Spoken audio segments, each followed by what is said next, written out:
जीवरूपात्म सूत्रात्म भावनात्मा प्रत्यगात्मयु सत्यात्म परमयात्मा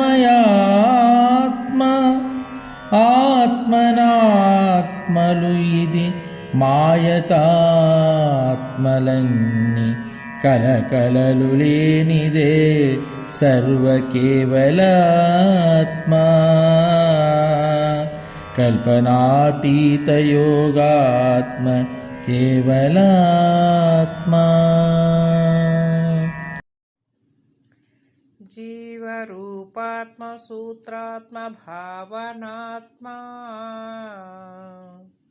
प्रत्यगात्मयु सत्यात्म परमयात्मा आत्मनात्मलु इदि मायतात्मलन्नि కలకలలు లేనిదే సర్వకేవలాత్మ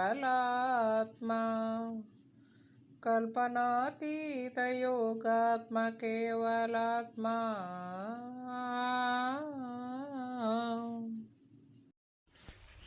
జై నిజ గురుభ్యో నమః. శ్రీ గురు రామ పండితుల వారిచే విరచితమైన కేవలాత్మ శతకం. ఈ పద్యంలో బాలరామ పండిత స్వాములు వారు ఈ ఆత్మానాత్మల నిరసన గావిస్తూ ఉన్నారు. చక్కగా మనం ఆలోచించవలసినటువంటి విధానం సరిగా ఉండాలి. ఎలా అంటే, శిష్య, జీవరూపాత్మ సూత్రాత్మ భావనాత్మ, తొలి పాదంలోనే 3 ఆత్మలుగా చెప్పాడు. జీవరూపమైన ఆత్మ అంటే జీవాత్మ. అసలు ఇంతకీ ఆత్మ అంటే ఏంటి? నేను మాట్లాడుతున్నాను కదా, మీరు వింటున్నారు కదా. ఇదేదైతే కదలిస్తూ ఉన్నదో, కదులుతూ ఉన్నదో, చైతన్య రూపమైనటువంటిది ఏదో అదే ఆత్మ. దానికి నిర్దిష్టమైనటువంటి రూపం లేదు. అది ఒక్కొక్క విధముగా చరించేటువంటి లక్షణం ఉన్నది దానికి. ఆ చేతనాత్మకి అది స్వతసిద్ధమైనటువంటి లక్షణం. అది ఎలా ఉన్నది? భిన్నమైనటువంటి జీవులలో అదే ఉన్నది. కారణం కదలిక. అట్టనే సూత్రాత్మ. ఈ సూత్రాత్మ అనేదే మనకు గీతలో కూడా చెప్తారు. ఎందుకంటే జీవులన్నీ కూడా పుష్పాల వలె, ఆ పుష్పాలలో కానరానటువంటి దారము వలె ఆత్మ ఉన్నది అని, అది సూత్రం. అలానే భావనాత్మ. నేను దేనితో అయితే భావించుకుంటూ ఉన్నానో, నాలో ఉన్న ఆలోచన లేక మనస్సు, అది ఏ ఇంద్రియమైనా కావచ్చు, అది ఆత్మకు ప్రతిరూపమే. ఇది పుట్టుగిట్టులకు మూలమైనటువంటిదే ఈ ఆత్మ. ప్రత్యేగాత్మయు. ఈ స్థూల శరీరంలో సూక్ష్మ కారణం, మహాకారణములు అనబడేటువంటి స్థూల సూక్ష్మ కారణములు ఏవైతే ఉన్నావో వీటితో పెనవేయబడి, వీటితో ఈ విశ్వతైజస ప్రాజ్ఞులతో పెనవేయబడి, వీటికి విలక్షణంగా ఉన్నదేదో ఆ ఎరుక. దానిలోనే ఈ 3 కూడా. అది ప్రత్యేగాత్మ. అది కానీ సత్యాత్మ, సత్యాసత్యములుగా, సత్యము నిర్ణయిస్తుంది, ఆ సత్యాన్ని నిర్ణయిస్తుంది.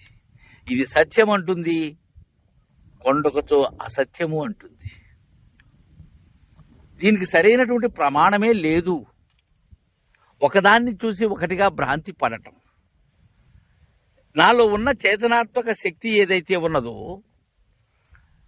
దానిని సత్యమని, దానికి ప్రతిబింబమైనటువంటి దానిని అసత్యమని ఏదైతే భావన చేస్తూ ఉన్నదో ఆ సత్యాత్మ కానీ, అలానే పరమయాత్మ, ఇదే పరమాత్మ. ఈ విరాట్ హిరణ్య గర్భ వ్యాకృత మూల ప్రకృతులకు ఆవాసమై ఏదైతే ఉన్నదో అది పరమాత్మ.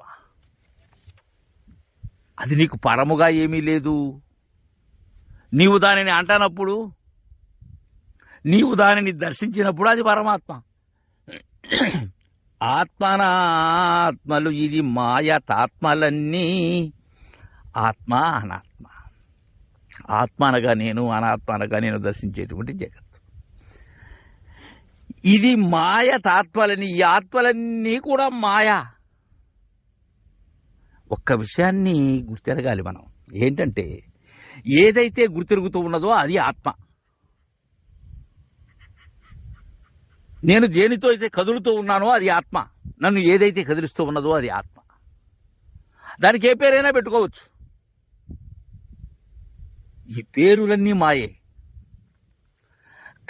కలలు లేనిదే సర్వ కేవలాత్మ. ఈ మాయతాత్మలన్నీ కళ, స్వప్న విధానమే. కలలు లేనిదే సర్వకేవలాత్మ.